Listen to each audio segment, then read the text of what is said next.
Well, I think there's very strong evidence to show that there's definitely an effect of certain types of media on both children and adolescents, especially when the stuff is realistic. There's also a difference in terms of watching this on film or watching it on TV as a very passive experience and actually experiencing it via a video game.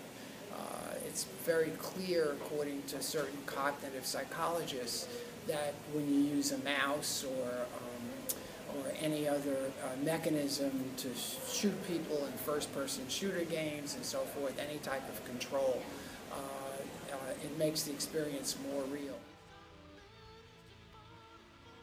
I think in general, most kids have a pretty good idea of, the real world in video games. Like, I played video games all my life, and from my experience, that's how I felt. I never like tried to attack anybody or anything.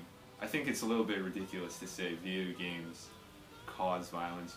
There's so many other psychological factors. But there's a link. It doesn't mean that every time somebody watches a film or plays a violent video game, they're going to go out and kill somebody. I mean, a game is very separate from reality. I don't think that what you do in a video game overrides your values or overrides your psychological processes. Most of the media that contains violence, the violence is often justified. So it becomes a way of solving problems, which is a very bad teaching technique to use in terms of development, to tell kids that the way you solve your problems is by beating up the other kid. So it definitely has its effect. It also develops, the more violence you see, the more insensitive you become to the violence. So kids become very walled off. I don't believe that just because you play a shooting game, that would, make you more violent as a person or make you believe that hurting someone is justified.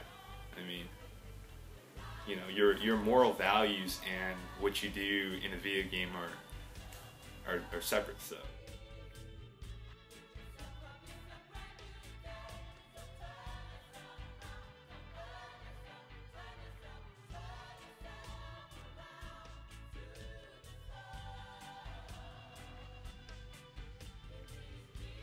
So there's a lot of anger, and in some ways this is a very good outlet for angry feelings by seeing these violent acts, especially when the violent acts come as a form of justice. That's my take on it.